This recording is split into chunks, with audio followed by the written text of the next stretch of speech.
Welcome to Manhwa Recaps, spoilers ahead, watch out, and take care. The manhwa starts out inside of a fitness center in Seoul. Inside of the staff room we see a man named Choi Kang-yuk live streaming. He goes by Best Gymrat TV. Kang says he's going to do a mukbang today.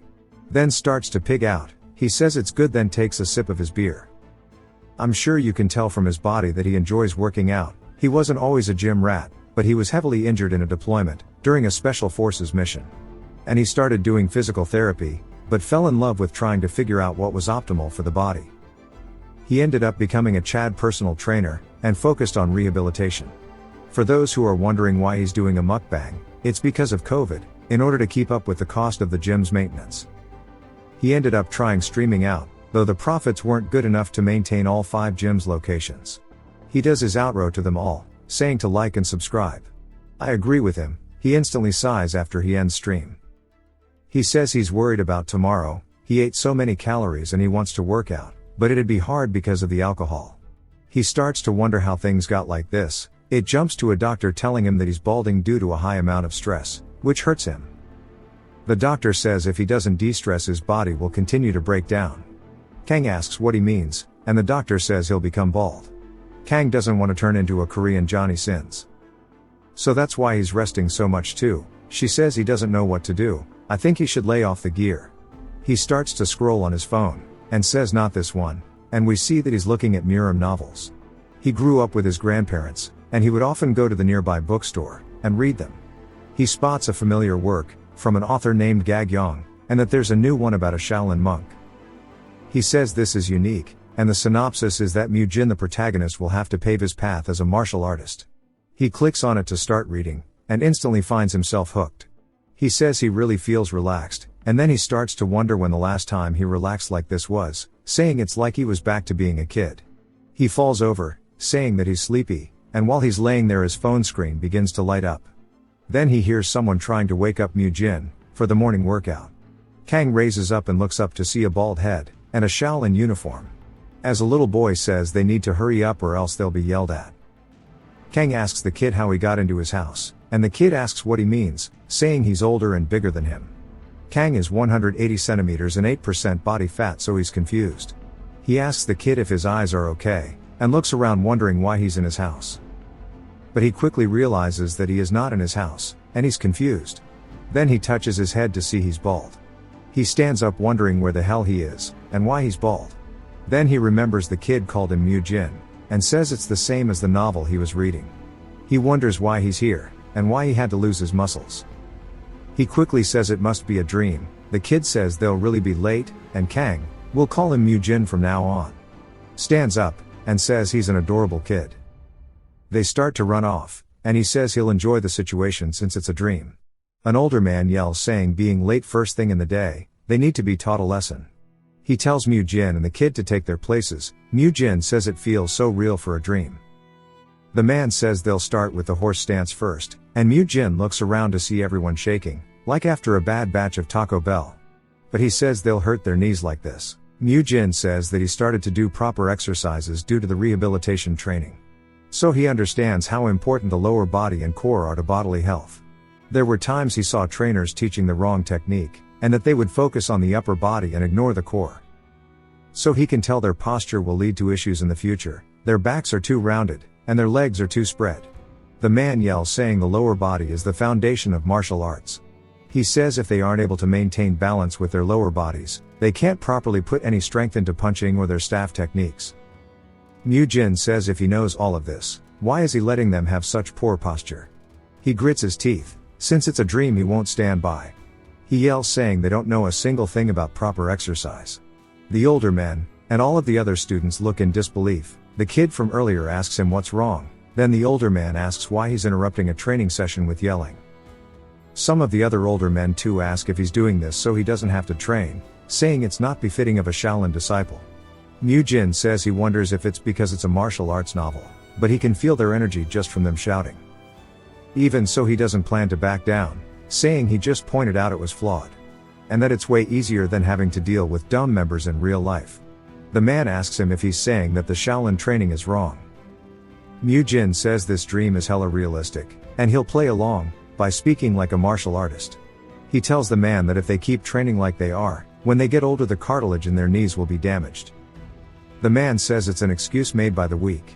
Mu Jin asks what he means, saying that martial arts is for the weak to train their bodies and mind, but now he's saying it's not something for the weak to learn. Another man steps up saying the way the Shaolin trains is different from what he said, they train in martial arts to achieve enlightenment. Mu Jin says he sees, and asks if they are saying the Shaolin isn't a place where the weak can obtain enlightenment. The man quickly stammers saying no, they train harshly to train their minds. The mind is weak, so they seek comfort in times of difficulty and evil, and the training is to make it easy to endure through this. Mu Jin says he guesses their minds only need to be trained while they are young, is practically what they are saying to him. Since what he's saying is that in order to train their minds, it's fine to damage their knees when they are young. Since once they are old, they won't need to go through times like that, the other students start to chatter wondering if this is all true. Then Mu Jin points at a much older man, saying he wonders how much he's gone through, to still not have obtained enlightenment. The dude wonders why the hell this kid is so crazy, to say that to the first class disciple Hei Jung. Hai Jung shouts, and causes the students to cover their ears. Mu Jin says that's a lot of pressure. All of the students look towards Hai Jung, and he begins to walk to Mu Jin. Saying he's heard everything he said, and like what the second class disciple said, the martial arts of a Buddhist group is usually to train oneself, however their martial arts are different. Mu Jin asks how. Hai Jung says their martial arts are used to rescue the masses, they use them to protect others from evil and the demons that harass them. Mu Jin sighs, asking if they are just damaging their knees to protect others. Hai Jung stares at him, saying if they leave him be, he'll be a bad influence on the other students, but that the grown-ups cannot punish a young monk personally. So there's one option left, he tells Mu Jin to prove it himself. He points forward saying he wants him to win against those who learned from the Shaolin training method, to prove his point. Mu Jin asks who he'll be fighting, saying surely not a first-class disciple. Hai Jung says it would only be fair if he fought someone who joined at the same time, and gets Mu Gung to step forward. Hai Jung says if what he said is true, in 7 days from now he will spar with Mu Gung to prove himself. Mu Jin says the guy is in a different weight class, saying this is just a mockery of it being called fair, and mockingly says that he's an honorable senior. He agrees to the conditions, saying he'll do that, as there's no way he'd lose to a kid. They'll see in 1 week for now. Hai Jung says he's clearly taking the hard path, Amitabha, it's a Buddhist saying. He tells the rest to get back to training. The kid from earlier asks Mu Jin why he's doing this, saying to just apologize. We finally learn the kid's name is Mu Yul, the other students stare at Mu Jin with annoyed looks, calling him impudent. Hai Jung says he'll see him in a week. Mu Jin starts to sweat, while performing squats instead of doing the horse stance. A second-class disciple asked him why he was doing it, but he told him Hai Jung allowed him to. Hai Jung tells the man to leave him alone too. He smiles and continues squatting, while telling the rest their knees are going to hurt a lot in the future. He says they are so young, asking who'll take responsibility if their knees are damaged. Hai Jung gets annoyed, but tries his best to remain calm, and ignore the shit talking. Mu Jin trained for 2 hours, so now it's time to go munch on some protein, but he doesn't understand the issue he's about to face. He looks down at his food, asking if this is everything they are eating. As Shaolin monks are all vegetarians. While it's natural to be a vegetarian at the temple, he was puzzled since he didn't think about this. He wonders where the hell he'll get his protein, then he begins to wonder why he can smell the food in his dream. He says it smells good, even though it's only vegetables, but in the end it doesn't matter if that's all there is. He starts to shake, saying this is child abuse. They tell him not to talk, but starts to yap saying this is too harsh to only provide vegetables. The second-class disciples tell him to stop talking during meal time, saying this is disrespectful, and one of them says he'll teach him a lesson. Mu Jin wonders why the dude's angry, since he's the one who should be pissed. They need protein, he grits his teeth saying he won't let his training go to waste. A man opens the door, and starts to laugh, everyone looks up to see him. And the second-class disciple shouts saying Hall leader Yun Moon, he takes care of the food here. He looks at Mu Jin says he must be hungry, and if the food isn't enough, he'll get more. Mu Jin says there's enough food, and Hyun Mun asks if he wants more of the side dish. He decides to be generous and overlook his grumbling. Mu Jin then asks if he has any chicken breasts. Everyone is outraged, asking what the hell he's talking about. Mu Yul says he's been acting strange, asking if there's something wrong with his head. Mu Jin says that they need protein, they have to eat it. He looks at Mu Yul's eyes to see himself, and starts to realize things are strange. He gets tired from exercising, he can smell the food. He begins to wonder if this is reality. He quickly says he has to do something about the situation. Since if he's truly a young monk in the temple, he needs to think of something appropriate to say now. He bows his head, saying he's acted weirdly since he's hungry, he just misspoke. Yun Moon says he must have just been tired from training. Mu Jin then asks if he can have more beans and mushrooms. Yun Moon is speechless, and says he's definitely crazy. Whether it's reality or not, Mu Jin knew he needed protein. It jumps to him messing with his brush in class, saying he can't believe they are studying Buddhist scriptures. He starts to think about the what-ifs, saying even if he's in the world of the novel, how on earth will he get back home? Then he wonders if he'll get out when the story is completed. He says based on that perspective it's not bad at all. He's the protagonist, so he has exceptional talent. The Shaolin Temple is the strongest among the Orthodox Alliance. While he's deep in thought he spills his ink. And screams, he realizes he was loud and looks up. To see the other students in disdain, he says that it would seem like he's been marked by the others. But it's too late to change things. He'll just win the spar, and get acknowledged. It jumps to Hai Ijung asking Hyunmun if he's serious, and he laughs saying he's a unique child. Hai Ijung apologizes on his behalf. Then Hyunmun asks what he thinks about Mu Jin. He says that they'll find out in 7 days if Mu Jin is correct or not. Hyunmun laughs, saying that's truly a great idea. They can't punish a disciple because of their thoughts, so they can just prove their point by testing it.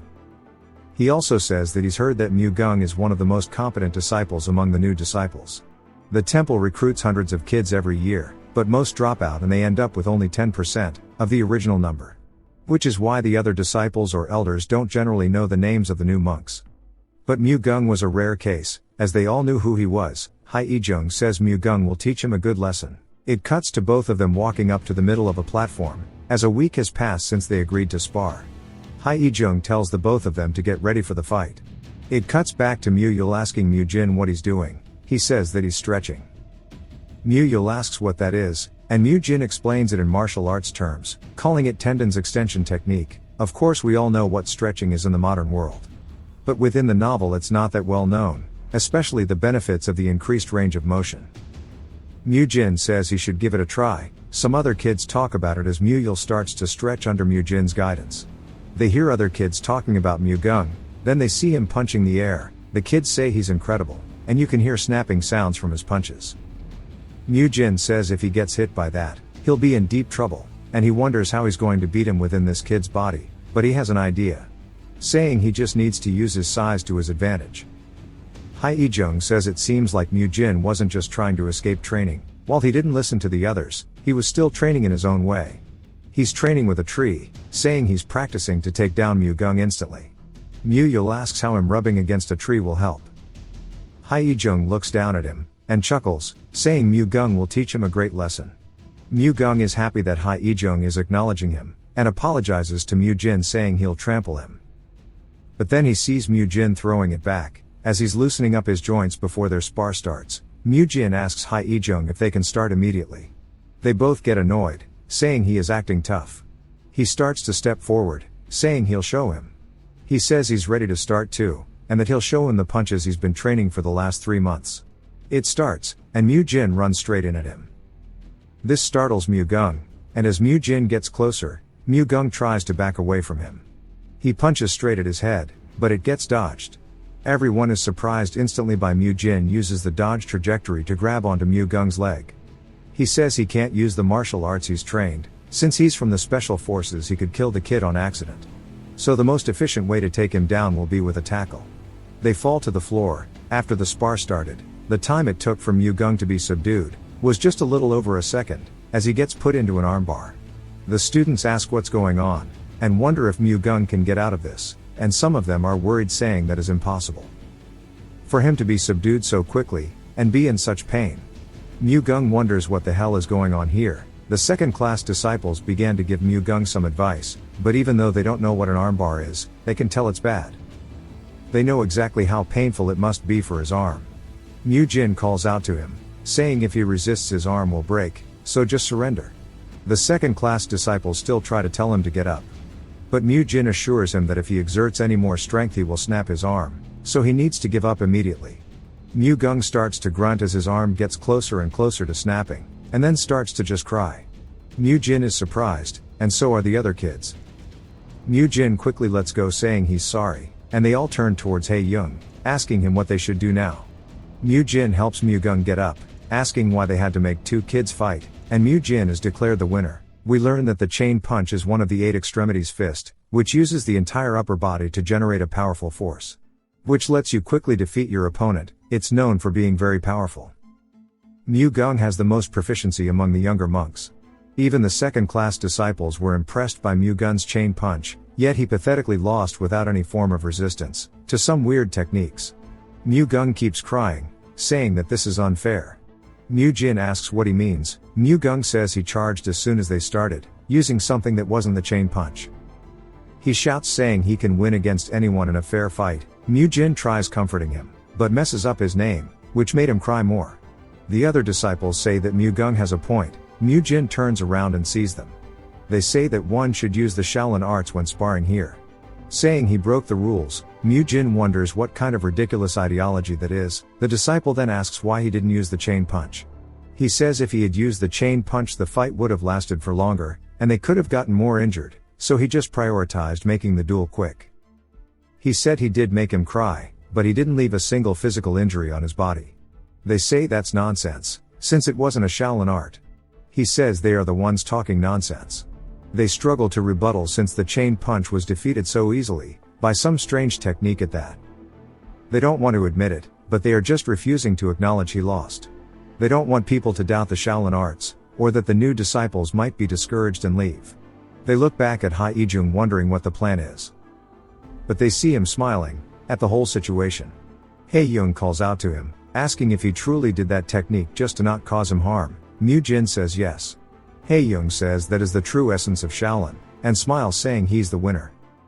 Everyone is surprised by this, however the reason his skill was more effective was because the opponent's level was that of a loser. The ultimate reason they learn martial arts, is to take down evil and the demonic heads who've learned martial arts. So he'll show the true essence to Shaolin, the real power that can take down their enemies. He orders the rest to bring him a boulder. They bring one over. I think that's a big demonstration of their power. They start to wonder if he's going to break the rock with his fist, and Hae Ijung tells them to watch closely. This is the true power of the chain punch they are learning. Takes a deep breath in, then readies himself, channeling his energy into his fist. Then exhales upon punching the rock. The rock begins to crack, and shatters as he punches a hole through it. The rock shatters to the ground, and everyone is pogging out of their gourds. Hae Ijung looks smug and turns after receiving all of their compliments. Even Mu Jin is stun-locked, and says whoa. He starts to grin, saying that's a real martial artist. He says this is how it should be, one hit being enough to break open a mountain, one swing can take down hundreds of enemies. A single punch putting a hole through someone, then he realizes something. He says that Hae Ijung mentioned overpowering the enemy without harming them. Hae Ijung says yes, like it's a question. Mu Jin points out he broke the boulder into pieces, and they all look at it and realize it doesn't make sense now they are thinking about it, so nobody could say anything. Later that day, we see another man named Yun Sung talking about the fight with Hae Ijung. Hae Ijung says Mu Jin may be rather arrogant, but he trains his chain punch the most out of the students. He's worried though. Yun Sung asks if he's worried that he's only training the chain punch to learn its weakness. He says yes, saying it could be bad if Mu Jin is a spy of one of the unorthodox sects, or the demonic cult. Of course Mu Jin is just a modern-era Gymrat. Yun Sung says he probably isn't, and he wouldn't do something so eye-catchy if he were. Hae Ijung suggests maybe it's reverse psychology, but Yun Sung tells him not to worry, he's just a new disciple, and they'll find out over time if he's a spy or not. But he has an idea, and says maybe he's from a martial family. Hae Ijung says it makes sense, as he doubts Mu Jin came up with those ideas by himself, about the training. Yun Sung says the greatest figure in a child's life is their father, maybe he wanted to prove that Hae's father's teachings are better than the Shaolins who've been around for so long. But says since he defeated Mu Gung he'll become more arrogant, wondering what to do about him. But then cooks something up, saying they can leave him to Babe Gong. Hae Ijung asks if he means the one in the discipline court. He says no, he's in the Arhat Hall instead. They agree it's a good idea. Then it jumps to some of the second-class disciples saying goodnight to one another. Then one of them spots something. That shocks him. He says they should go somewhere else, and they look around to see what he's scared of. They see a man doing the horse stance, and we learn that it's none other than Babe Gang. They wonder what he's doing here. One of them says he's doing the horse stance, and the rest say no shit, and ask why he's not at the training ground. They say he must have wanted to keep training without rest. They all start laughing, saying there's a reason he's called the Mad Dog. Dude is obsessed with training. They laugh, saying the discipline hall is a good fit for them. Then one of them tell him that he'll be moving to the Arhat hall instead. He yells, asking why the hell he'd be doing that, and the other freaks out too, asking if they'll have to live with the Mad Dog again. He's always grilled the juniors ever since they were third-class disciples, but it turns out he wants to join all the halls and learn the differences in their rules, before going back to the discipline court. They say it's expected. He's obsessed with the rules. Babe Gang has worked hard to be a role model for the rest. He also spent way more time training, and his knees were constantly under tension due to this. If he didn't use internal energy, he'd experience so much pain that walking would be tough. But he didn't care, as he considered it to be part of his mental training. He chose to embrace the pain. He just finished doing the horse stance for 30 minutes. He's heard rumors of Mu-jin, and how he's a problem child. But says he'll teach him the correct mindset a disciple should have. It jumps to the next day, with the disciples freaking out that Babe Gong is standing in front of them all. They ask and he says he'll be joining them all today. Mu-jin sees him, and Babe Gang laughs, saying he's looking forward to working with them all. Mu-jin says he's absolutely diced to the gills. He notices the second-class disciples aren't happy about him being here. But the first-class disciples have no idea who the hell he is. Mu-jin quickly understood what's going on, and says he must be Babe Gong, almost like they haven't been saying it for so long. They start their morning training, and first thing up is horse stance. Babe Gong says the first thing to do is find the root problem. If he knows the problem, he can solve it. He walks behind Mu-jin while saying all of this, then spots him. Saying his legs are spread wider than his shoulders, he comments on how his posture is different, and starts to mimic the way he's doing it. He starts copying the squats he was doing and says it's not any different, and he feels the same pain as from the horse stance. He gets angry, thinking it's just a trick, and goes to say something to him. But Mu-jin says he isn't doing it right. Mu-jin asks what he means, and he tells him his posture is wrong. Babe Gang asks him to explain, and Mu-jin realizes he'll have to teach him so much, and says he doesn't know why he's copying him, but he can hear his knees screaming with every squat, and he can't ignore this. He thinks about how it'd be beneficial to have him on his side, and decides to win him over since he has authority here. He tells him that copying him will just make his knees worse, and asks if he can trust him and listen to how he instructs him to move. We see Babe Gong in a lunge pose, and Mu-jin says it's good he's flexible, and says that this technique loses the muscles in his knees. If he does this before the actual exercise, he'll be able to exercise smoothly, while reducing the pressure placed on his knees. He tells him to do it for a 30 seconds interval, and that'll make a set, and he just needs to do it 3 times. Babe Gong asks what a set is. Mu-jin says he misspoke. Then notices that his knees are shaking, and quickly massages it, asking if he's feeling better. But he looks visibly pained. Mu-jin says this is bad. If just a light touch hurts his knees, it must be insanely damaged. Babe Gang starts to calm down, and says at first it felt like someone hit his knee, but now it feels refreshing. Mu-jin says alright then, they were on the second round, so they should start again, since training waits for no man. Babe Gong starts to wonder what kind of kid Mu-jin is. The other students see Mu-jin encouraging him, and Hae-jung wonders what the hell is going on. Mu-jin says when his knees feel bad, he just has to do this. Due to his nickname of being the Mad Dog, the other second-class disciples understand exactly what kind of obsessive person he is, but now they see he's being friendly. Training with a new monk, we see Mu-jin tell him to rest a bit, then they'll do it again 15 times. Mu-jin explains how earlier he was doing air squats, but he shouldn't since his knees are cooked. And he needs to bend his knees just slightly to take the pressure off his knees. He says he'll summarize it and tell him the sequence. First, you bend your knees slightly, and slowly descend down. Second, as you go to sit you must focus on your glutes and thighs to descend rather than the knees. Third, just like step 2, only use the same parts when ascending. He asks how his knees feel, and Babe Gang says they feel fine. Mu-jin says that's good, and to rest a little. He says he's definitely feeling less pain. Mu-jin says now they've done this, the next exercise will be focused on his calves. He explains that usually those with fierce appearances are often weak to friendly people. Mu-jin quickly compliments him, and Babe Gang laughs, saying he's been here for 18 years. The first-class disciples wonder if he's truly gone mad, and Hae-jung starts to pray since his blood pressure is spiking like crazy, and he decides to ignore them for now. They start to head to get food, and Mu-jin reminds him to make sure to do as he said before he trains. To others it looks like Babe-gang was blindly following his orders, but that isn't the case. He's decided to follow them after trying them himself. This is what he's decided after receiving personal training, stretching lessons and a massage from a top-class personal trainer. He thinks his techniques are incredible, he says they were really effective, and he experiences almost none of the usual pain he does with his knees, and he could feel the muscles on his legs stretch as he trained. He asks Mu-jin if it's techniques taught by his family. He asks what he means. Babe-gang explains that since his techniques are so effective he must be from an extraordinary family. He was told those techniques were passed down within Mu-jin's family. He smirks, saying this is a good misunderstanding. He says he did act strangely at the start, and wondered how to explain it all, but now he won't. He goes along with it. Babe-gang laughs, saying they are goated. But that his praise only applies to the treatment for his knees. They are training for martial arts, and the Shaolin is 1,000 years old. He understands Mu-jin's heart for his family, but it'd be great if he trained the Shaolin way too. He says he'll take note of that. Then Mu-yul asks if he's done. Mu-jin says yes and tells Babe-gang he'll see him later. Babe-gang smiles watching him leave, and hears Hae-jung clear his throat. He apologizes for being unsightly. Hae-jung says he's glad he's aware.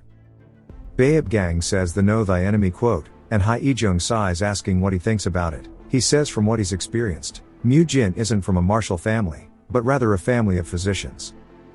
He asks him why he thought so. He continues saying he should say this first. But his knees are all torn from the training. He didn't tell anyone as he didn't want them to worry, and more importantly he didn't want to show his weak side.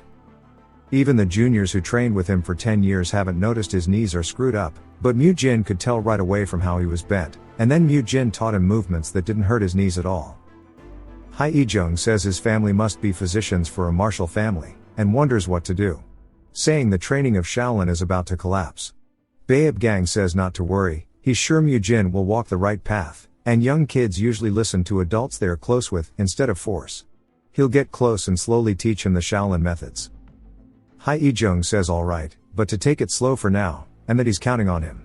A while later in the afternoon training, we see Mu-jin is annoyed saying having to do Buddhism lessons after breakfast blows, and he wonders if it's because he's young, but the food coma is real. They head to their training, and Hae-jung says since they are good at the chain punch, it's time to move to the next step. One can only exert the full prowess of martial arts, by combining internal and external energy. So now they'll start to prepare them on their internal energy journey. He sends out 2 disciples to demonstrate how to them all. He tells them to get into the lotus position, and Mu-jin wonders what's going to happen. He sees them sitting down on the floor, and they cross their legs. He says he recognizes it now. They both close their eyes and focus on breathing. He tells them to take a deep breath, and let it pass through their nose and throat fully, and keep breathing until it reaches their energy cores. Mu-jin starts to get excited, saying he can finally learn the martial arts he's been dreaming of. He says he's been getting sick of the same exercises for now, and now it's time for martial arts. He wasn't the only one excited, all of the other students were too. As it gave new reasons for them to train hard. They were all dreaming of being able to break the boulder like Hae-jung too. They focused on his voice, and followed the breathing patterns too, but Mu-jin says something about this training is weird. Mu-jin says that something is weird about this. He understands that it's a breathing technique, but it is different from the Shaolin methods he's read about in novels. They don't teach chants for cultivation or things about yin and yang or the 5 elements. He sighs, saying that he's sure there's a good reason for this. It jumps to an hour later, and Mu-jin has been doing his best to follow everything that he has been told. On the outside, he's trying to pose as a normal student, but inside he is just desperate to get some inner energy, which is the source of power that allows people to split mountains and fly in the skies. These are the things that he assumes he'll be able to do once he gets the energy. He's mostly excited about it because of the demonstration he saw earlier from Hae-jung, along with the fact that he is down bad for Murim novels. He then gets told to open his eyes. Hae-jung says that the energy circulation that they just learned is a basic method. That allows them to feel and accumulate it within their bodies. They should all practice it in their free time. Mu-jin gets annoyed by the fact that they are not just teaching him a cultivation technique, and that they are just making them start from basic breathing. For him to get the inner energy, he must be able to sense the energy first. One of the students hands him a book, and he asks what it is. The student says the book contains images of a human's meridians. Some students talk about how they are different than they thought. Hae-jung says that there's no need to memorize the whole book, just memorize the main meridians so that you can use it when you're cultivating, or if you want to subdue your opponent. Mu-jin gets excited. Then explains how meridians are passageways where energy flows throughout the body, inner energy also does too. Hae-jung tells one of the students to step forward and point out where all the meridians are. While he's doing this, Mu-jin is reading the book, saying that he will have this all memorized by today. Later that evening, we see him recalling Hae-jung's words about learning all of the meridians. He says that it means that he could try out some moves right after mastering the energy circulation technique. While he is walking, he spots Baeab-gang, asking him what he is doing. Baeab-gang laughs, saying that, thanks to his exercises, his knees don't hurt as bad, and he is trying to train more. Mu-jin gets pissed, saying that he can hear his joints creaking and that he taught him those exercises so he didn't hurt his knees, which would force him to recover. Baeab-gang clicks his tongue, saying that iron only gets stronger the more it is hit, and starts flexing. Mu-jin is not having any of it and tells him that iron only becomes stronger if you strike it in the correct manner, and if you do it recklessly, you will just break it, and that the same logic applies to humans. He then asks Baeab-gang to take a seat, saying that he is Chris Hansen, and would like a word with him. Then convinces him to get a massage. He says it might hurt a little bit. As soon as he presses, we see Baeab-gang make a pained face. He tells Baeab-gang to let him know if it hurts. A bit later, Mu-jin says that massaging injured knees reminds him of the past. He flashbacks to when he was in the special forces. His body was constantly in pain, and he tried to bear through it and continued training while being injured. Even though he suffered badly, his mission required him to cross a river. In the end, he fell and was forced to retire early. At that time, he really thought it was over for him, and he lived without energy. We see him on a park bench, and he looks down as it is raining towards a puddle. He looks at his own reflection and says that the current Baeab-gang looks a lot like he did back then. Mu-jin tells Baeab-gang that if his body is injured, he's the only one who suffers and nobody else would take the responsibility. Mu-jin wonders if he said that too much like a lecture. Baeab-gang pats his head, saying that he doesn't know what he went through before he came here, but the Shaolin doesn't abandon their disciples just because they are injured. He smiles, saying that they won't abandon anyone, regardless of what happens. Mu-jin is surprised and smirks, saying that if Baeab-gang is saying it, it must be true. Baeab-gang laughs, saying that starting tomorrow, he should train in the way of the Shaolin, and lets out a scream due to Mu-jin's massage. After the massage, Baeab-gang quickly apologizes for taking up his time, asking where he is going. Mu-jin says that he is going back to his room to practice the circulation technique that he learned. Baeab-gang is surprised, saying that surely he should already feel the energy from his family's technique. Since he is a physician, surely he should be able to read the flow of the energy. Mu-jin realizes that his story is starting to fall apart and makes up an excuse, saying that he hasn't learned it due to personal issues at home. Baeab-gang says that he should practice here, as he was also thinking of circulating his energy, and that it would be a good chance for Mu-jin to train with him. Maybe if he trains next to him, he might be able to get a better sense for energy. Mu-jin is instantly sold, saying that is the smartest thing this smooth-brained musclehead has ever said. He sits down, saying that he might as well try it out. He readies himself and then tells Baeab-gang that he is ready. Baeab-gang laughs, saying to make sure to stay focused and pay close attention. He takes a deep breath, and Mu-jin starts to feel something as the air around Baeab-gang clearly seems different from earlier. He says that he will take this chance to figure out what is different between them, and then starts to see something that he did not see when he himself was training, and wonders if this is what they have been talking about. He is surprised as he starts to see an orange hue around Baeab-gang, saying that this must be energy. He starts to lock in. He's breathing out with his mouth while gathering all of the evil energies, exhaling it from his body. While breathing in, he breathes as deep as he possibly can, absorbing the energy of nature until it reaches his core. He finally found the difference between himself and Baeab-gang. He starts to make a strained face, saying that he failed at absorbing the energy, and he begins to imagine himself storing it. He starts to feel a warm feeling in the middle of his abdomen and says that he's done it. He has felt the energy but quickly makes a questionable face as it is about the size of a grain of rice. He says it's small, but he can still feel it. Then he makes some joke about how people still call them truffle chips, even though there's not even 1% of truffle in it, which gives him confidence. Baeab-gang says that both Hae-jung and Yun-sung were right. He is someone who will become a pillar to the Shaolin. Mu Jin says that he has gotten a rough grasp on how to sense energy and store it. He's practiced the breathing technique a lot now, so he's familiar with it. But he wonders why it feels so cold. He opens one of his eyes, and Babe Gang laughs at him as Mu Jin sees that it is already night time. He apologizes to Babe Gang, saying that he didn't know it was this late. Babe Gang tells him not to worry about it and to quickly go back to his accommodation. Before he leaves, he quickly bows, thanking him for instructing him.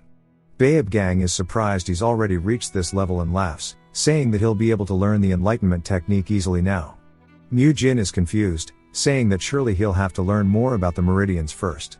Babe Gang says that since he's from a physician family, surely he already knows all of that. Mu Jin laughs, saying that it was just a joke as he forgot his own lore. Babe Gang says that was an hell of a joke, little bro, and to go back. Mu Jin is panicked about the physician's family thing, saying that he'll have to memorize all the meridians in a day. The next day for the morning training, Hae-jung tells everybody that if they can sense energy and if they have memorized the meridians to step forward.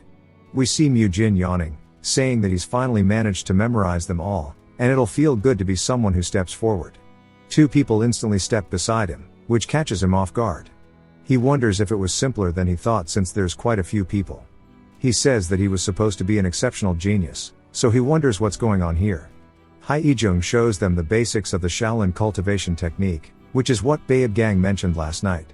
He says that since it is the basics, it won't take long, and he'll teach them slowly. He starts speaking an enchantment table, and all the students are surprised that the three of them managed to memorize all of it in a day. We see Mu Yul blankly sitting there. Mu Jin and the other students begin to return back to their groups, and Mu Yul asks him how he learned all of that in a day. Mu Jin starts to explain it to him, and Mu Yul turns into a super genius, instantly understanding everything. Mu Jin realizes that his brain is entirely empty, asking if he learned anything. Mu Yul confidently says, not a thing. Mu Jin tells him that he'll be able to do it soon and to focus on breathing. Mu Yul laughs, saying, okay. Mu Jin continued to memorize all of the meridians until it was perfect, along with memorizing the basic cultivation technique. He says that he can feel his energy filling up faster, but it's closer to as if it moved up 1 decimal point. But even so, he's still hella excited for learning things that he's only read about in novels and that it's extremely fun. And this is what it must feel like to be a protagonist. As his training continued to go smoothly, we hear Mu Yul call out to him while he is training. Mu Jin asks him where he went, and we see Mu Yul carrying somebody by the leg, dragging them along the ground, and he looks very excited about it. Mu Jin is wondering if Mu Yul just murdered somebody and tries to figure out what is going on. So he asks Mu Yul, who says that he isn't dead, so it's okay. Mu Jin asks him if he's sure that he did not kill him, and Mu Yul says no and introduces him as Mu Kyung, saying that he joined the temple earlier than he did. Mu Jin asks him why he is carrying him around. Mu Yul says that he could not carry him on his back since he was scared. He needs to wake him up, but he's completely out of it. Mu Jin tells him to wait a second and looks down at Mu Kyung, saying that the dirt on him is obviously caused by Mu Yul, but the bruises on his body are not, and that somebody must have beaten him up. He says that it looks like a footprint on his body. Mu Yul says that he's right. Mu Jin says that his name sounds familiar, and he recalls Mu Kyung as a tall but scrawny kid, and he looked malnourished, something closer to a scarecrow than a human. We see a memory that Mu Jin had while passing him, but he is truly remembering something else. He can't recognize his face, but the name is very familiar, and he starts to recall where he heard it before but shakes his head, saying that it's not important. Mu Yul then asks why he would be beaten up. He says there's probably many reasons, but doesn't know for sure. And he tells Mu Yul that he knows someone who would do it for sure. He tells Mu Yul, since Mu Kyung joined earlier than he did, they need to find somebody who joined before Mu Kyung, and that it's somebody Mu Yul knows, as he sparred with Mu Jin early on. Mu Yul recognizes who it is, and we see Mu Gung asking them what they need. He sees Mu Yul carrying Mu Kyung, but he's completely lost, so he asks them what happened. They continue to stare at Mu Gung. Confused, he asks them what it is. Mu Yul then drops Mu Kyung to the floor. He grunts and then his soul leaves his body. Mu Yul laughs, saying oopsie. Both Mu Jin and Mu Gung stare, since they just witnessed a murder. A bit later, after confronting him, Mu Gung asks why he would waste his precious training time on them. Mu Jin wonders what's wrong with his attitude, saying that as their senior, surely there's nothing more important than an injured junior. Mu Gung reminds him that he is his junior as well. Mu Jin laughs, saying that he's going to be known as a senior who lost. Mu Gung tells him that it was only because he let his guard down. Mu Jin continues to instigate him, saying that he got completely crushed. Mu Gung loses control and punches toward Mu Jin, but Mu Jin quickly ducks under it and goes in for a tackle. He grabs onto his collar, throwing him onto the ground, and then quickly gets him in a twister pose. Mu Gung gets annoyed, saying that he is using weird techniques again. Mu Jin laughs, saying that he lost yet again, and the result will be the same, even if they fought 100 times, as he does not understand why he is losing. Mu Gung tries to get out of it but realizes that he can't. Mu Jin tells him that if he explains why Mu Kyung is in such a state, he will tell him why he lost. He lets go of Mu Gung, and Mu Gung quickly backpedals to create distance. Mu Jin realizes that the attitude must be because he has a grudge against him, and he's very prideful to someone who lost. Mu Gung asks if he will really keep his end of it. Mu Jin says yes, asking him why Mu Kyung is beaten up. He says there is no other reason than he got on the bad side of Mu Tae. Mu Jin asks who that is, and Mu Gung tells him that he is from the outer sect, and he is the only son of an escort establishment. Mu Kyung's father is a porter for the Sea Bull escort group. He says that Hae Moon was trying to recruit Mu Tae into the temple, but ended up discovering Mu Kyung's talent. He brought them both here together. The problem now is that Mu Tae thinks that Mu Kyung is trying to get a position of power over him, so he started to bully him as he felt inferior. Mu Jin says that it's crazy as they are Shaolin disciples, but Mu Gung tells him that it can't be helped as his father is working for Mu Tae's family. Mu Jin gets pissed, saying that if this was a normal place he would understand, but this is the Shaolin that teach the way of the Buddha. He points out to Mu Gung that he has the greatest influence over the students, yet he still hasn't done anything about it. Mu Gung asks what he is meant to do, and Mu Jin says that as the strongest he should protect him.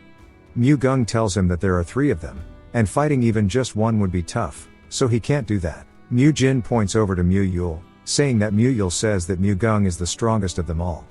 Mu Yul doesn't say a word because he is in another dimension mentally. Mu Gung gets embarrassed and clears his throat, saying that that might be the case to Mu Yul and that Mu Tae's group doesn't take their training seriously. Mu Jin asks him about it, and Mu Gung says that he already told him that they are the outer sect disciples. Of course, the outer sect still uses Shaolin's martial arts as the base. I don't know why that is relevant, but Mu Jin then wonders if Mu Tae was one of the 2 people who stepped forward with him, saying that he must have already completed the prerequisite learning. Feel like I might have misread something here. Mu Kyung starts to wake up, and they look over at him. He opens his eyes and asks where he is. Then he looks up to see all 3 of them and thinks that they are angry at him. He then crawls backwards in fear. They quickly say they are not here to hurt him. Mu Jin explains that he heard his situation from Mu Gung. Mu Jin wonders how badly he was beaten for him to be this scared of them. He understands since Mu Kyung's dad works for Mu Tae's family, it might cause more problems if he talks. He wonders if there is any way to help him or not, and then realizes something, saying that he thinks he can, asking if he will listen to him. Mu Kyung asks if he can even help him. Mu Jin says it's simple. He just needs to report those threatening him with his father to Hai Ijung. Mu Kyung is confused and asks if he is teasing him, saying there is no way they will let his father off. Mu Jin says that is also simple, and it will be resolved if he joins the main hall as it would move him up from the outer sect. Since the outer sect disciples usually stay outside of the Shaolin.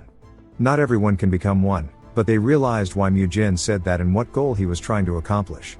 Mu Jin says they are just outer sect disciples, so they can't threaten a main Shaolin disciple or his father. He recalls Babe Gang saying that the Shaolin will never abandon a disciple. He stretches his hand out, saying that Hai Ijung and the Shaolin will never let them do as they please. Asking if he would like to give it a try, Mu Jin asks him why he's not saying anything, asking if he doesn't have the confidence to become a main disciple. Mu Kyung awkwardly looks to the side. Mu Jin starts to get pissed, asking if he intends to allow his father to stay and work under someone who bullies him, saying that if he gives up, then his father will have to keep working under Mu Tae, asking him if he is truly okay with this. Mu Kyung quickly grabs his hand, saying that he will give it a try. Mu Jin says that is a great decision and then looks over, saying he'll tell them all about his second plan now. He says that they can't just let them bully him until he becomes a main disciple, and that they have to beat Mu Tae first. It jumps to 3 days later, when they are having free time in the afternoon. We see some kids in an alley telling Mu Tae that Mu Kyung is here. Mu Tae says that he knows and that he told Mu Kyung if he doesn't come here, then he'll send a letter to his family. We see his underlings. They are named Mu Hui and Mu Huan. They laugh, saying it's been a while since they last beat him. A while to them is 2 days. Mu Huan says that Mu Kyung has been hanging out with some strange guys. Mu Hui says that he is talking about Mu Jin and Mu Yul, and that Mu Gung is also with them. They wonder why Mu Gung is hanging out with them. Mu Hui says he doesn't know, suggesting that they might all come today. Mu Huan says that's good, saying that they'll have more targets to beat up. Mu Tae starts to laugh, saying this is great and that he's been wanting to beat up Mu Jin for a while now. Mu Hui and Mu Huan both say that they have to teach him a lesson, as he has been acting out of place for a while. They also talk about how Mu Gung acts like a role model, and how he cried recently. Mu Jin then tells Mu Gung they're calling him a goody two-shoes. He laughs, saying if that's what they think of him, and then the group turns to see Mu Jin and the boys pulling up. Mu Jin laughs, saying that at least they aren't running away. Mu Hui and Mu Huan both laugh as well, asking why they would need to run away, and they guess Mu Jin's confidence is too high right now. Mu Jin laughs since they just called Mu Gung a gorilla with no brain. Mu Gung says that he'll make sure they never say that shit again. Mu Huan walks forward, asking if he is trying to scare them. Mu Jin then says he will deal with Mu Hui and that Mu Kyung has to deal with Mu Tai himself. Mu Jin tells him to remember what he taught him, saying that as long as he does remember it, he doesn't need to worry. Mu Hui walks forward, saying it's crazy that Mu Kyung is making friends and he's envious of him. They start shit-talking Mu Gung and Mu Jin. Mu Tae stands before Mu Kyung, asking him if he is going to try to hit him. Mu Tae puts his hands up but is terrified, saying that he's too scary. Mu Tae says that if he does hit him, surely he will know what will happen to his father. Mu Kyung gets afraid and starts to recall his father but also remembers what Mu Jin was telling him earlier and that they have to teach him a lesson. Mu Kyung must become a main disciple. Mu Kyung closes his eyes and starts to cry while punching forward, saying not to pick on his father. Mu Tae dodges his punch and goes for an opening, asking if he is crazy. Then we see somebody's fist get caught as it was Mu Gung catching Mu Huan's fist, and he says that's not bad for a gorilla. But Mu Huan then realizes that he can't pull his fist back, saying that he's hella strong, and he looks up, saying that Mu Gung is giving off a completely different vibe now. And we see his eyes shining. Back before they came, we see Mu Gung asking the others why he would be involved in this. Mu Jin tells him that a junior needs help, asking if he is too scared to step in. Mu Gung laughs, asking why he would be scared of them, and Mu Jin says that since he decided to help, they should finish what they were talking about. Mu Gung quickly asks what he means, and Mu Jin reminds him that he told him that he would tell him why he lost. Mu Jin says that the chain punch he used is definitely fast, but that's all there is. Mu Gung says that isn't that the most important thing in martial arts? Mu Jin takes a stance, saying that he'll understand if he experiences it and he will attack him with the chain punch first and he wants him to try to avoid it. Mu Gung looks a little nervous but quickly manages to avoid the punch. Mu Jin says that's good, but now he will start with a second technique, so try dodging it too. He rears his fist back and Mu Gung says that he just needs to dodge it normally, but it was just a feint as Mu Jin goes for a low kick. Mu Gung starts to roll around on the floor, asking why he lied. Mu Jin says that if he already knows what his opponent is going to do, that's the point. If your opponent knows what's coming, why would he get hit? He says that Mu Gung needs to deceive his opponents for his attacks to work. He says that his punches are fast and powerful, he will admit that, but before he even punches, he telegraphs it too much just based off his posture. Mu Gung says that he just needs to be so fast that the enemy can't dodge. Mu Jin says that's true, but that's only correct when you're the strongest in the world. He says, for example, the protagonist in the previous work from the same author, it was called The Unorthodox Tyrant Chronicles. The blade techniques of the protagonist, who was the strongest in the world, were so fast that they could not be dodged even if they knew what it was. Mu Jin sighs, saying that in other words, if he's not the strongest, that does not apply to him, so until then he must deceive his opponents and there needs to be psychological warfare, like saying he'll use paper in a rock-paper-scissors game. Then he asks if he understands. Mu Gung is cooking. Back to the fight, Mu Huan is screaming, and Mu Gung asks him if this is all he has. Then warns him saying what his next attack will be, so he should avoid it. It flashbacks us again to Mu Gung saying that he has never thought about using this kind of behavior because it's cowardly. But he wonders why mixing in feints is cowardly to begin with. He sighs, telling Mu Jin that he is right. And since he learned something from him, he'll give him some advice too. Just now he said that he wanted to fight with Mu Tae and his underlings. And it would be dangerous to underestimate them just because of their fight. Mu Jin wonders what he is yapping about, saying that Mu Gung said he was stronger than them, yet he already beat Mu Gung. Mu Gung tells him that he wasn't fighting at his full strength. If it had been a real fight, not sparring, he would have used the martial arts of his family. Along with the inner energy that he has accumulated so far too. They follow him to a corner, and he says that this is good enough. Mu Jin sighs, asking why he brought them here just to show his martial arts.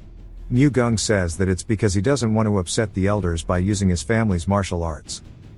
Mu Jin gets Mu Yul to go be a lookout, and Mu Gung grins, saying that they are going to be surprised. He turns, thinking that now Mu Jin will finally respect him a little bit. He releases some of his aura, then releases a punch strong enough to create some ripples through the air, and we see that his fist is emanating a green aura. Mu Jin is surprised, saying that this is definitely different from when he used the normal chain punch. It's got power and speed, and that this is around the level of a high school boxer. Although the power isn't as strong as he imagined, considering his age, he's practically a monster. With every kick and punch, the air is snapping. This is why he said things would be dangerous for him, because if he were to fight Mu Tae and his underlings, they'll all use their own martial arts against him. Mu Gung stops his fist just shy of Mu Jin's face, asking what he thinks of his full power. Mu Jin says it is impressive, and he understands why people say he's the strongest among them. But he can tell that he is not able to freely control his inner energy, and if this is all he has, it's still possible to fight him. Mu Jin takes a stance against Mu Hui, and Mu Hui says that if he is just going to stand there, then he will come over to him first. Mu Jin says that after seeing Mu Gung, he can tell that Mu Hui will have to take a certain form to punch using his inner energy. Compared to Mu Gung, his punch is child's play. Mu Jin quickly dodges it and says that the martial arts they use is the chain punch, so it is still pretty predictable. Mu Hui is surprised that he dodged it and creates distance, saying that maybe him beating Mu Gung wasn't a fluke. Mu Jin quickly closes the gap with some boxing footwork and then channels his inner Ipo, using the Dempsey roll to avoid all of Mu Hui's wild punches. Mu Hui puts his guard up after Mu Jin gets close, and Mu Jin says it's good he's defending his face and then hits him straight in the stomach, which clearly puts him in a lot of pain. But Mu Hui does not fall over and instead puts his fists together and is ready to strike down. But Mu Jin quickly goes to his side and kicks his legs out from under him, causing him to fall face first onto the floor. When he looks over, he sees Mu Jin preparing a punch. Mu Jin smashes the ground right beside his face, giving him a warning. Mu Hui starts to cry and then screams, which surprises Mu Jin. He asks him why he's suddenly crying. Mu Hui hits him with the typical "I'm going to tell my father." Mu Jin starts scratching his head and sighs, saying that doing this makes him seem like a bad guy, yet they were the ones who bullied Mu Kyung, so why act like this? Then Mu Jin realizes he forgot about the others, and we see Mu Hwan on the ground beneath Mu Gung. Mu Jin realizes he was worried for nothing. He looks over towards Mu Kyung, wondering how the fight will be, and then hears the sound of somebody being beaten. He sees Mu Kyung sitting atop Mu Tae, making him completely bloody.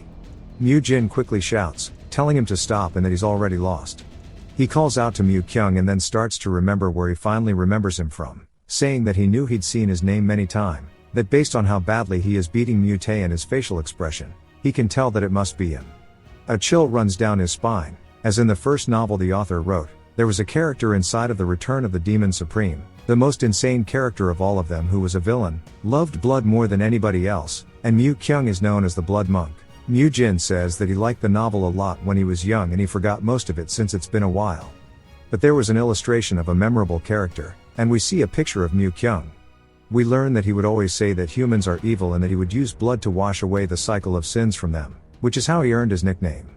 The scene that he is witnessing now had reminded him of the madness of the Mu Kyung that he read about in the novel.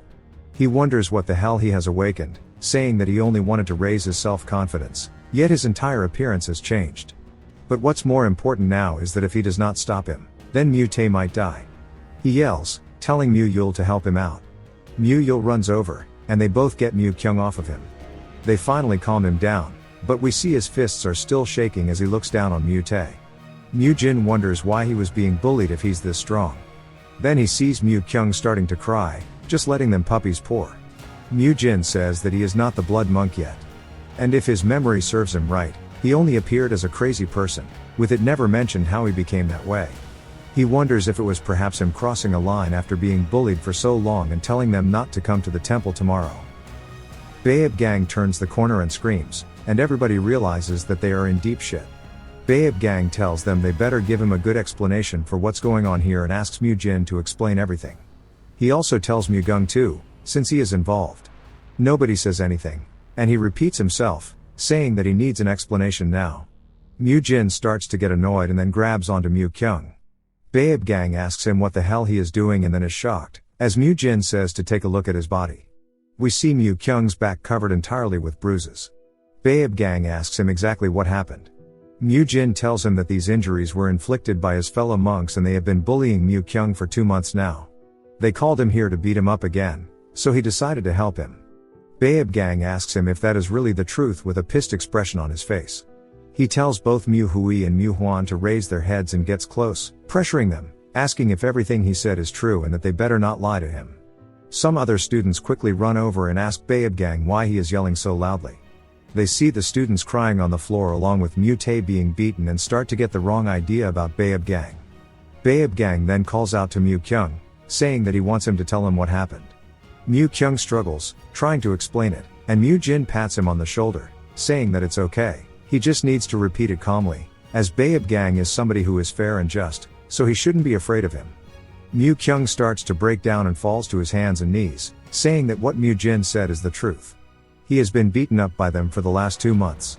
He slowly told them everything he has experienced so far. The other students looked worried but confused because Mu Kyung was very emotional, so he was unable to tell them properly. He was able to get the main point across to Babe Gang. Mu Jin reminds him how the Shaolin would never abandon their own, and since Mu Kyung is a disciple, he thought he needed to be protected. Babe Gang says that the other children are also disciples. Mu Jin gets pissed, asking him if those types of behaviors, threatening a family member and the bullying, is something that the Shaolin would stand for. They have an intense WWE stare down. We hear Yun Sung saying that they are right, but only if what both Mu Kyung and Mu Jin have said is true, and that he will look into it here and now. If it is true, then they will cease being the disciples of the Shaolin. Mu Jin says that he trusts that a fair investigation will be carried out. Yun Sung warns him that even if they cease to become disciples, what happened here will not be overlooked, and that the Shaolin's arts are meant to subdue their opponents, but this is far too brutal considering they are children. Mu Kyung apologizes profusely, but Mu Jin sticks his hand out, saying that he did that and he was too angry with those who bullied Mu Kyung. He was unable to control his emotions, and it was all done by him. Mu Kyung is surprised, but Mu Jin says that it's all true since he started this. If Mu Kyung is meant to shoulder all of this alone, he might end up becoming the blood monk. He wants to prevent that and turn him into an ally. It jumps to a forest, and Babe Gang is telling Mu Jin that he used to stay here and talk to nobody, just stare at the wall and meditate. Mu Jin says he understands. Babe Gang says that they are finally here and shows him a cave entrance, saying that this is where he will be having his punishment. He is reminded not to even look outside of the cave, and that he will be given water and rice balls from time to time, and to head straight inside and start his punishment. We see Mu Jin sitting down, and then he lets out a sigh, saying that he was hoping it wouldn't be the case. This story reflects a world that features every novel by the same author, Ga Kyung. He possessed a character in Shaolin Chronicles, yet a character from Return of the Demon Supreme appeared. He knew that they all shared the same universe. Rather, he thought they were just the same world. He even thinks that the protagonists are in the same time period, but they're just in different areas, so they don't run into each other. In the second half of Return of the Demon Supreme, the protagonist of Shaolin Chronicles, Mu Jin the Divine Monk, would appear, which means that all of the novels are in a similar time period. So his actions might influence events in the other novels. He wonders if he might have just caused a butterfly effect, and he doesn't want to get in the way of the other protagonist's growth, saying that if he wants to become stronger, then he needs to find the right place and connections, but only ones that won't affect anyone's growth. He can't remember anything else since these novels are ones that he read over a decade ago. He only remembers the overarching story rather than the exact details, and if he ends up stealing opportunities from the other protagonist, he doesn't know how his own novel, Shaolin Chronicles, will end.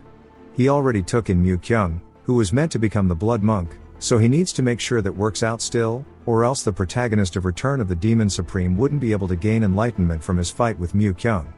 Because with him gone, it means that he'll have nobody to face, and he starts to get annoyed, saying that this is so complicated and he wonders where to start from. We see Babe Gang at the entrance to the cave, and he's peeking inside, saying that it looks like Mu Jin is focused, and that it's crazy that a kid that young will have such a high level of concentration along with all the talent he has shown so far.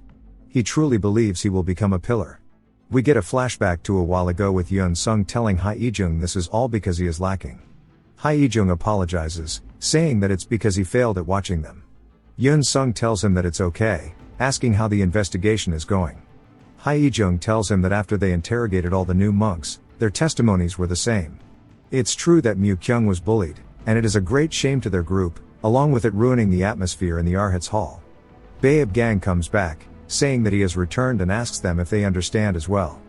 Hae-jung asks what they are talking about, and they say it's obvious from Mu-kyung's face and hands that the one who beat up Mu-tae was him and that Mu-jin just wanted to protect his friend, so he took the blame. They say that it seems like they've got a disaster and a blessing at the same time. Baeb Gang says that it's more like the blessing found the disaster and stopped it, as if it wasn't for Mu-jin, there's no telling what would have happened. Everybody sits there in awkward silence, and Baeb Gang says he has something else to add. He says that everybody is at fault, and compared to making one person take the blame, they need to make sure it doesn't happen again. Yun Sung asks what he has in mind. Baeb Gang says that the biggest cause of the incident is due to the lack of training, and to prevent this, they just need to make them more tired. Asking Yun Sung if he's okay with this, Yun Sung thinks about it and says he will leave it to both Baeb Gang and Hae-jung, and that he'll be busy for the next few days. Now that they know the children are guilty, they need to be punished, and he will go to the discipline court first, and that they should do their best to guide the children. We learn that it's been 2 hours since Mu-jin has been staring at the wall and he has not moved at all. Baeb Gang decides there's no reason to monitor him and that he'll come back tomorrow morning.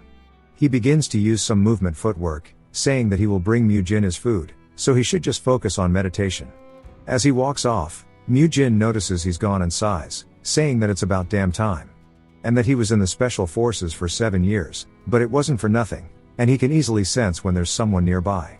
He lays on the floor wondering what he should do during the next week. He doesn't have any beans or mushrooms to give the protein he needs, then he wonders when the last time he ate was. Then he wonders when the last time he ate meat was. He says that he ate some fried chicken before coming here, and he starts to recall the meat. His stomach growls, and he says that he's hungry and he really needs meat but wonders where he can get it from. Then he realizes something, saying that he can just hunt for the meat.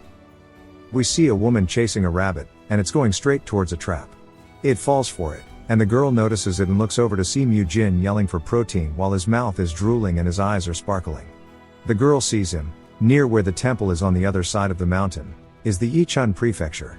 All of the disciples spread out in this place to gather information. They talked to the people and figured out where the Sea Bull escort establishment is and headed straight there. We see a man named Hae-gul introduce himself as the vice hall leader. A man welcomes him, introducing himself as Mu-tae's father. His name is Shimun-pyung. He says it's an honor to meet the invincible fist, and he sees his son Mu-tae, asking why the hell his son is trembling so much. But the monks look firm in their resolves. Hae-gul sighs and tells Shimun-pyung that the reason he's acting this way is due to his own wrongdoings, and he should have been training his body and his mind, but instead, he was bullying his friends and caused conflict. Shimun-pyung is surprised, but Hae-gul continues, saying that not only that, but they've talked with the people in the prefecture and they found out that the Sea Bull establishment has been forcing money out of the people here. Hae-gul says that he can't believe that an outer sect would do such an evil deed, and he tells his men to make sure that none of these people can use martial arts again. The Sea Bull mercenaries quickly step up. We see one of them swing towards one of the monks, but he quickly backhands his shit and palms his stomach. The entire group is bodied, realizing that their martial arts have been ruined. Hae-gul says they should take everything they've got and give it back to the people. Hae-gul notices the civilians are panicking and asks them if Bang Jian is around here. Bang Jian introduces himself, asking what is wrong, and is completely surprised as we see Hae-gul bowing, saying that the child that Mu-tae was beating was none other than his son. Bang Jian is caught off guard that his son was being bullied. Hae-gul apologizes, saying that he knows that this isn't good enough, but the Shaolin Temple will take full responsibility. Hae-gul and the other disciples help Bang Jian to transfer to a different establishment affiliated with the temple. It was righteous. Back to Mu-jin, he looks annoyed as he looks on the floor, seeing a sloppy trap. He says it's similar to the one he made for the rabbit, but it's different. It's completely trash compared to what he made. He looks around, wondering who copied it, and says that it's more important that someone else is on this mountain other than him. Then he spots a girl hiding in the bush and walks over to her. She quickly starts to run away, and he tells her to wait. She turns, wondering if she's gone far enough, but Mu-jin quickly jumps in front of her and says that he got her. She lets out a very loud scream, and we see he is surprised that it is a girl. She starts to cry and apologize, and he wonders why a pretty girl is here all alone. Then he hears her stomach grumbling, asking if she wants food. We see her eating, and he asks how starved she was, and if she tried to copy his trap because she was hungry. She says yes, but reminds him that he's a monk, asking if it's okay to eat meat.